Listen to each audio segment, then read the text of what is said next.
हार को हराना है तो खुद को मेहनत करना होगी, रिकॉर्ड तोड़ना है तो खुद को कंफर्ट जोन से बाहर लाना होगा। नमस्कार, आपका मित्र चंद्रशेखर तापी। इस वीडियो में एक बेहतरीन कहानी प्रस्तुत है। एक समय की बात है, एक राज्य में एक राजा रहता था। वो बहुत ही परोपकारी, दयालु और आशावादी था। राजा अपने राज्य के लिए बहुत कुछ करता था, जिससे उसकी प्रजा बहुत खुश रहती थी। एक दिन किसी व्यक्ति ने राजा को उपहार में 2 बाज के बच्चे भेंट किए। राजा ने खुश होकर उपहार स्वीकार किया और उस व्यक्ति से कहा कि ये बहुत ही अच्छी नस्ल के बाज प्रतीत होते हैं। मैंने इतने शानदार बाज की नस्ल आज तक नहीं देखी। राजा ने बाजों की देखभाल के लिए एक अनुभवी व्यक्ति को नियुक्त किया।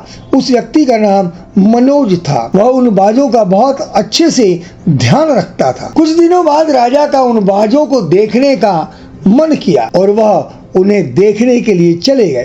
राजा उन्हें देखकर खुश हो गए, क्योंकि वह दोनों बाज बड़े हो गए थे और पहले से भी शानदार दिख रहे थे। राजा ने मनोज से कहा कि मैं इन दोनों बाजों की उड़ान देखना चाहता हूँ, तुम इन्हें उड़ने का इशारा करो। राजा की आज्ञा का पालन करते हुए मनोज ने दोनों बाजों को उड़ने का इशारा किया। मनोज के इशारे पर दोनों बाज उड़े तो, लेकिन एक बाज आसमान में ऊंची उड़ान भर रहा था। वहीं दूसरा बाज कुछ देर उड़ने के बाद वापस उसी डाल पर आकर बैठ गया जहां से उसने उड़ान भरी थी। राजा ने सोचा कि शायद दूसरा बाज कुछ समय बाद पहले बाज जैसा उड़ने लगे। राजा ने मनोज से कहा कि मैं कुछ दिनों बाद आकर इनको देखूंगा। कुछ समय बाद राजा फिर से दोनों बाजों की उड़ान देखने गए। राजा ने देखा कि दूसरा बाज ज्यादा ऊंचा उड़ना ही नहीं चाहता। राजा को यह देखकर कुछ अजीब लगा कि एक बाज ऊंची उड़ान भर रहा है और दूसरा बाज ऐसा क्यों नहीं कर पा रहा है। राजा ने तुरंत मनोज से पूछा कि एक बाज तो आसमान की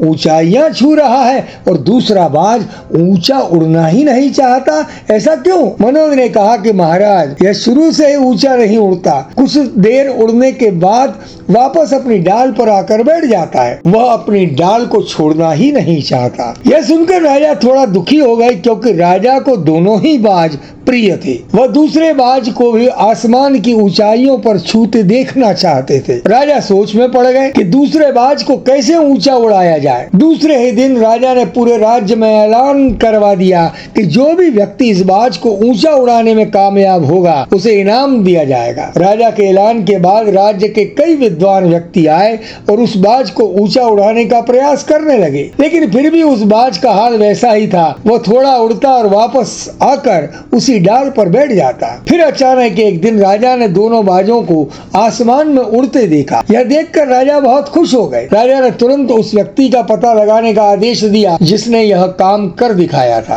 राजा के आदेश के अनुसार उस व्यक्ति का पता लगाया गया। वह व्यक्ति एक किसान था। दूसरे दिन किसान राजा के दरबार में उपस्थित हुआ और राजा ने खुश होकर उसे स्वर्ण मुद्राएं भेंट दी। राजा ने किसान से पूछा कि जो काम बड़े बड़े विद्वान व्यक्ति नहीं कर सके, वह तुमने कैसे कर दिया? किसान ने कहा कि महाराज, मैं तो साधारण सा किसान हूँ, मैं ज्ञान की बात तो नहीं जानता। मैंने तो बस वह डाल ही काट दी जिस पर बाज आराम करने लगा था और आलस्य के कारण उड़ान नहीं भर रहा था। डाल कट जाने से वह बाज अपने साथी बाज के साथ आसमान में ऊंचा उड़ने लगा। किसान की बात सुनकर राजा को बहुत ज्ञान की बात पता चली कि आलस्य के कारण व्यक्ति अपनी काबिलियत पहचान नहीं पाते। वह किसान राजा को प्रणाम करके वहां से चला गया। अब दोनों बाज आसमान में ऊंची उड़ान भरने लगे, जिसे देखकर राजा बहुत खुश हो गए। किसान की यह सीख राजा के जीवन में बहुत लाभकारी साबित हुई। श्री कृष्ण ने गीता में कर्म करने कहा है, वर्क इज वर्शिप। जीवन में सफलता प्राप्त की जा सकती है, बस अपनी क्षमता को पहचानने की जरूरत है। श्री कृष्ण कहते हैं कि लक्ष्य प्राप्त करना है